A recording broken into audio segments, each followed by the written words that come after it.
Apostoli, leadership, nebandla lonke, amen. And special greetings to Kingdom Kids and Royal Priesthood. Akukuningi nje ngizokwenza la namhlanje bazalwane, but nje ngizothulula into uJesu angithume yona. Hallelujah bazalwane.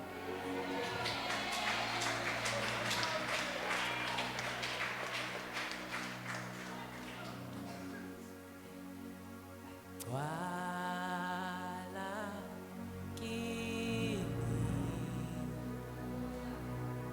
moyo ngcwele uchichile wala kimi Wala kini moyo ngcwele moyo ngcwele uchichile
Isifundo sanamhlanje sibheka lapha kuJohn 8 verse 12.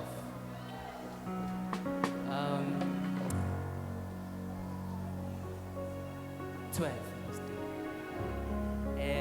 This is verse.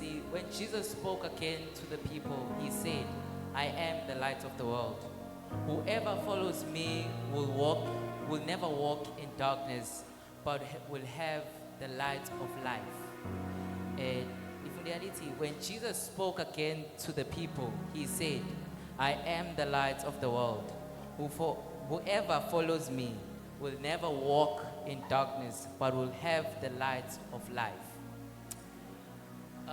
Namhlanje bazalwane, oh Merry Christmas bazalwane.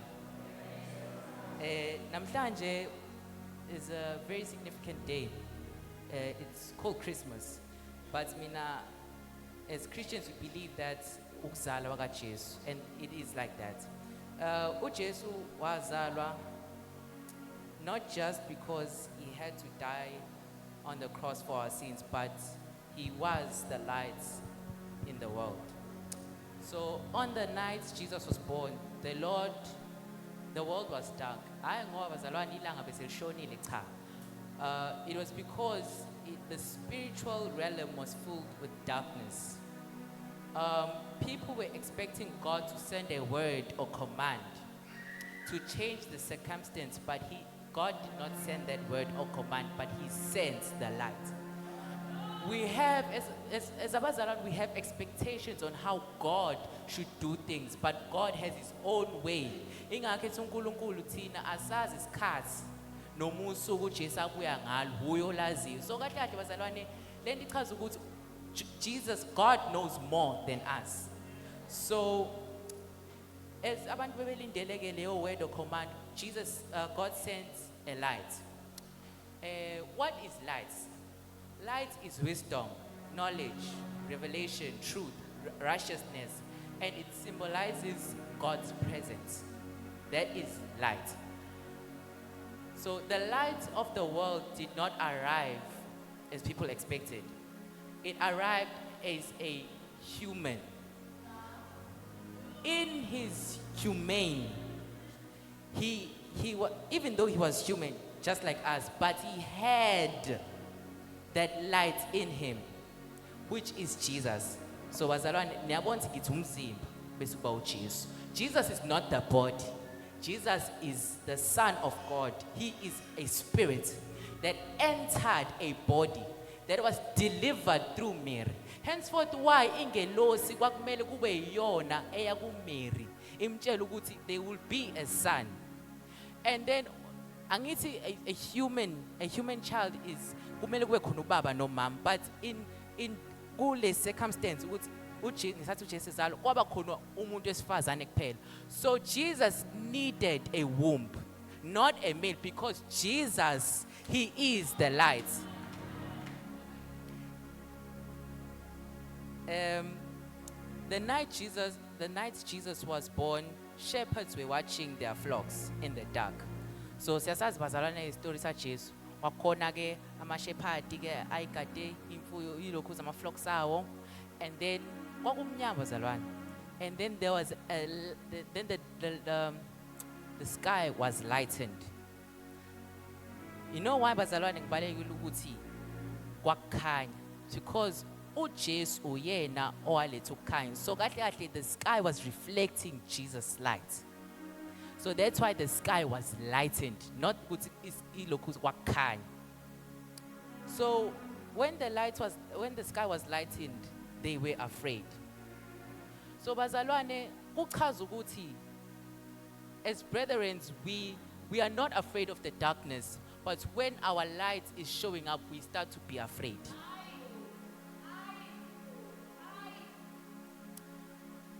But okay, and then these people, they ended up they had to respond in a type of way, because ngesikhathi kufika lokhu kukhanya nalezi ingelosi zibatshela ukuthi abalandeli inkanyezi. They were not sure ukuthi endleleni yabo kukhonani, ngoba bona they see the darkness, they are thinking of the darkness ephambili, but they don't know ukuthi there's a way that has been paved for them. And they had to have a certain skill, a certain key.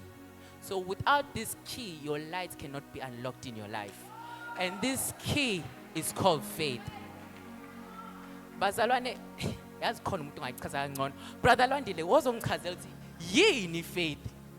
And if faith ihlangana kanjani nelight?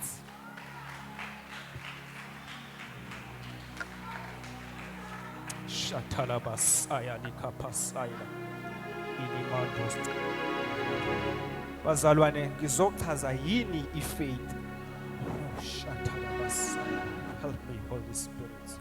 Bazalwane ifaith ilapho osuke ukholwa khona, uvume ukulapho ukholwa khona ngenhliziyo, uvume ngomlomo ukuthi uNkulunkulu ukhona noma ungakazi umbone. Ifaith ilapho bazalwane osuke ukholwa ukuthi uNkulunkulu engakwenzela into noma engakazi uyibone yenzela umuntu, but because of faith uNkulunkulu uyakwenzela. Lapha ku Matthew 9 verse 28 to verse 29 uthi kulamadoda ayengaboni emehlweni, then they went right in the house where he was staying, and Jesus asked them, do you believe that I can make you see? Izwa lamadoda athi yes we do. Yini ngithanda ngalamadoda awazange abuze ukuthi hayibo Nkosi ukhona yini owake wamenza wabona wengabonanga, but ngenxa ye faith athi yes we do. Then uNkulunkulu touched their eyes and said, because of your faith it will happen. Akashongo ukuthi because of your qualities, akashongo ukuthi because of your powers, uthe because of your faith it will happen. Kunomama owayenesifo somopho, lo mama akazange azafuna okuningi enkosini, okuwesibazalwane uNkulunkulu wayengazile kuyena, lo mama wayedlula. Kodwa inkinga yethu bazalwane thina sivele sifuna iattention yaNkulunkulu, siyahlala kube yithi esilinde uNkulunkulu eze kithi, kanti lo mama walinda ukuthi uNkulunkulu adlule nje, wathi mangase ngithinte umphetho wengubo yakhe igazi lizoma. Bazalwane, lo mama wayene-faith ukuthi akaze abone ingubo iphilisa umuntu. Kube mina nawe sasikhona sasobuza ukuthi ingubo yake yaphilisa abantu ngoba thina sasingeke sibe ne-faith. Siyangabaza. But lo mama wayene-faith ukuthi Wayinokholwa. ayingase ngithinte umphetho wengubo yakhe, I will be Kunjalo. healed. Wamlinda uJesu wahlala, wathi mayeqhamuka uJesu wagijima wathinta ingubo. Bazalwane, awunamsebenzi, thinta umphetho wengubo yakhe. Awuphumeleli, thinta umphetho wengubo yakhe. Usalapho. Wathi umuntu wesifazane ethi uyothinta umphetho. Kwaba khona ama-obstacles bazalwane. Abakhona abantu bazoba khona bazalwane, abantu bazozama ukunivimba. Bathi kukhanya kwenze kufikile. Benzela ukuthi ungabi nokukholwa ukuthi uzofika. Kodwa lo mama akangabazanga, uqhubekile waba nokukholwa. Waze wafika umphetho. Kwenzakalani-ke mongabanaki abantu laba bakuvimbayo? uNkulunkulu u-arise in power. Wathi ukufundisa uMakhathini, if you arise in faith, God arise in power. Indaba ngisho njalo. Ingoba lo mama wathi ethinta umphetho, wathi uNkulunkulu ubani ongithintile? Basa mina nakube sasekhona sasothutha seqalile-ke anganabantu baningi nje. Wathi uNkulunkulu angisho ngithinte ngesandla, ngisho ngithinte ngefaith.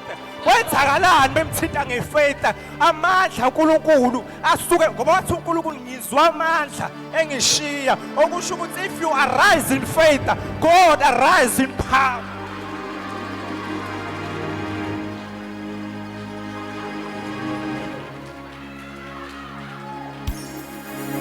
Uthe uma ungibiza wathi ngizochaza ifaith nelight. Nazo. Yini? Okay, asamse ku Psalms 27 verse 1. If you have light of God, okay, the Lord is my light and my salvation.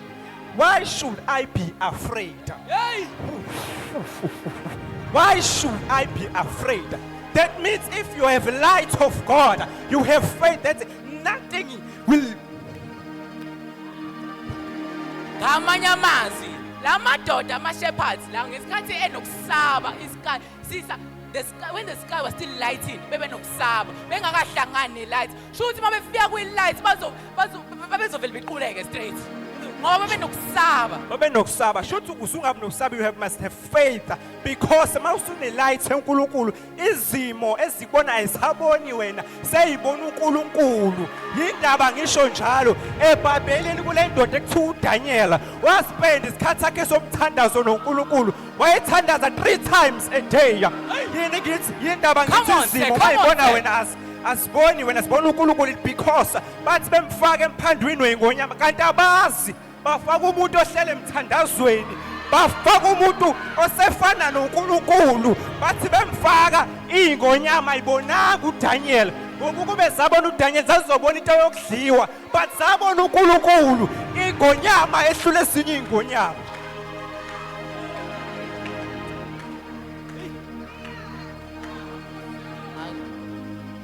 So bazalwane, njengoba ke seshilo ukuthi ifaith nelight bayasebenzisana. So faith is choosing to trust the light rather than remaining in the darkness. It is believing that Jesus can guide us when the path ahead is unclear. So bazalwane, sibuyele kulesa story bazalwane. Lesi story siyangithinta bazalwane. Bathi la madoda esesabile, kodwa yavuka lento yefaith bazalwane. Ngoba nanti ivesi yaqhubeka lithi they followed the light to Bethlehem. So bazalwane, if they had chosen to not have faith, they would have stayed in the position or the circumstance that they were in, because they were comfortable in the familiar darkness. Ngamanye amagama ithi lento uzohlala ebumnyameni because into osuyijwayele. Uyasho apha endlini uyasho ukuthi hayi kungcono ugesi ube mnyama vele ngijwayele kanje, kanti akumele kube into oyijwayele. Uma unokukhanya empilweni yakho kumele kube khona izinto ezijwayele, ngoba kumele ukuthi each and every day kumele kube khona into entsha evukayo.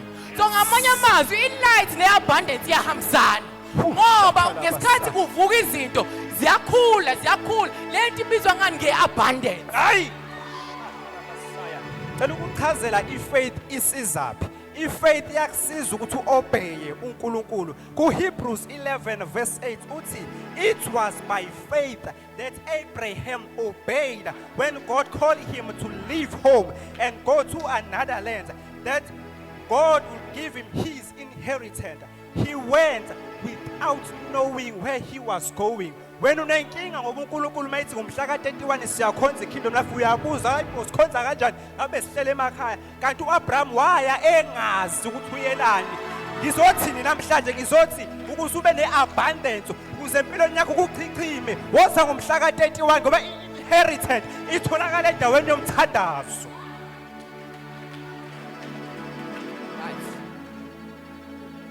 Ifaith ke bazalwane in Jesus ayigcini ukuthi siyibone kuNkulunkulu, but it also shapes us. It shapes how we see others. It shapes how we see God. So bazalwane ifaith iyawakha amehlo akho ukuthi ikwazi nendlebe zakhe ukwazi ukuzwa. But bazalwane in this generation sine challenge yokuthi asikwazi ukuhlukanisa ivoice yomcabango, ivoice kaJesu nevoice kaSathane ngoba izindlebe zethu azikabi shaped because asinayo ifaith bazalwane ukuthi we are able to hear God.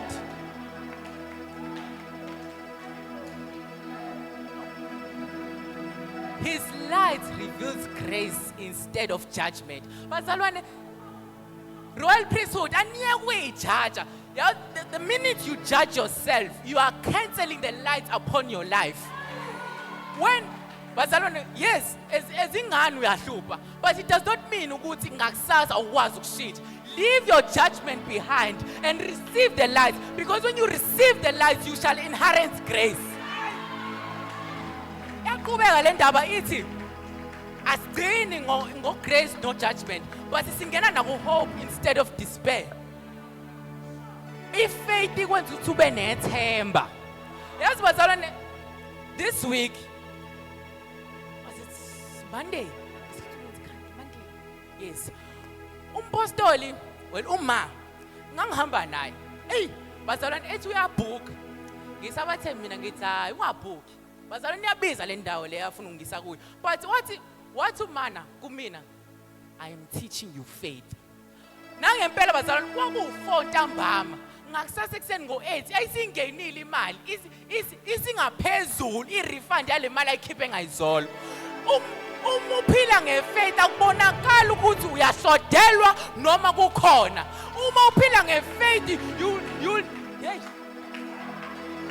Shuthi uthi mawuphila ngefaith empilweni yakho kuba neabundance ngoba mawuphila ngefaith uthi awesweli lutho ngalendlela ukuthi uzungene esitolo into ibiza ungenayo imali, but if uphenduka uphakamisela amehlo akhe entabeni njengoDaniel waphakamisela amehlo akhe entabeni, iabundance iyenzeka, izinto zakho zivuleke.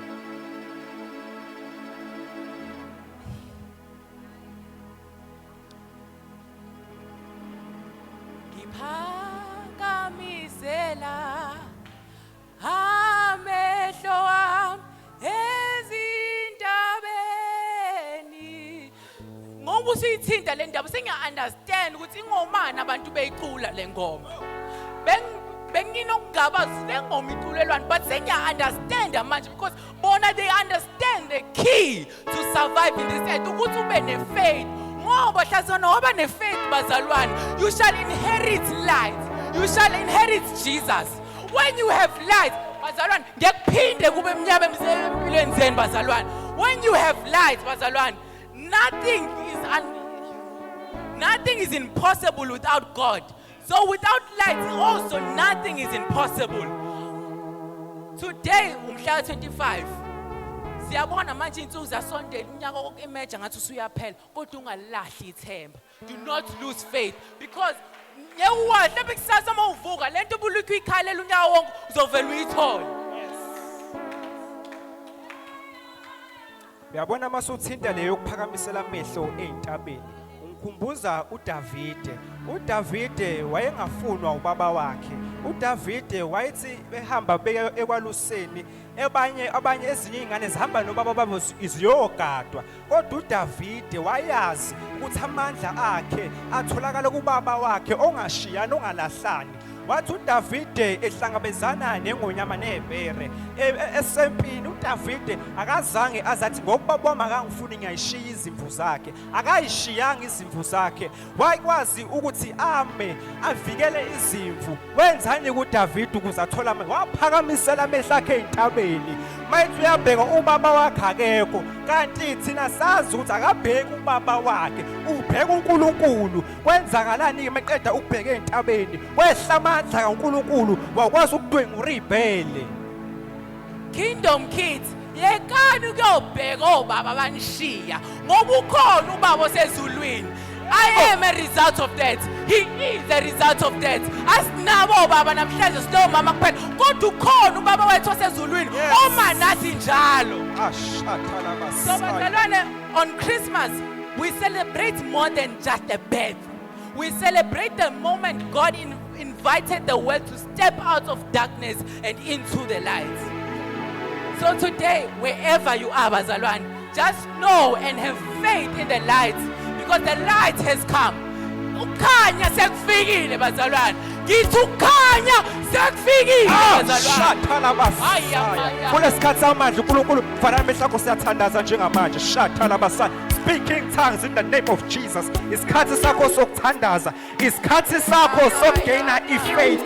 Thandaza lapho khona noma isiphi isimo ebesihlula namhlanje by faith you are healed. Obengene egula namhlanje by faith you are healed. Wonke umuntu ufana bese ukuthandazela khona shathalabasili yakhapasoya ilima thoka phapha tenia baba ilima toshathala baba Osilia mahante moyo mphele sisekuwe moyo isikhathi sakho Jesu amazulu eliphezulu phakamazulu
umpostoli wethu esebuya bazalwane.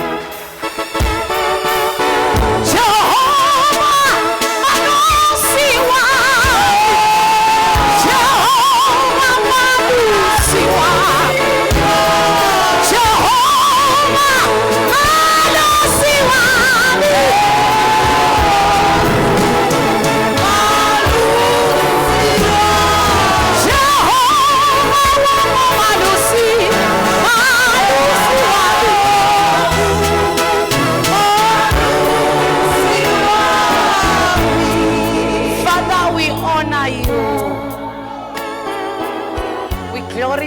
your name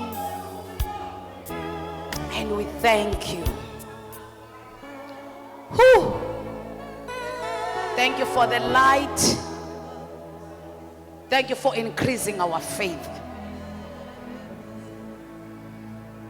On this Christmas day, oh God, we are not only celebrating the birth as the mere birth of our Savior, but we celebrate that the light came for us so that we may no longer live in darkness. We glorify you, Jesus. Siyanqaba ukujwayela ukuhlala ebumnyameni. Siyanqaba ukujwayela ubumnyama ezimpilweni zethu. For the light has come for us. Ukukhanya kufikele thina, siyalamukela izwi lakho okhulume ngalo kithi. Siyakubonga, siyakudumisa. Be thou glorified in the name of Jesus. Hallelujah. Can we glorify Jesus, bazalwane? Mhlambe ngamabomo nje as a culture, so that we don't lose the culture of the house. Can we take our Thanksgiving offerings? Sizobonga uNkulunkulu. What a word. Saze sashunya yezwa. Hayi bazalwane. Waze wasebenza uNkulunkulu phakathi kwethu. Ngiyacela bazalwane, can we just come bring your Thanksgiving offerings? Amen. What an atmosphere. I'm trying to go back to Merry Christmas. Amen.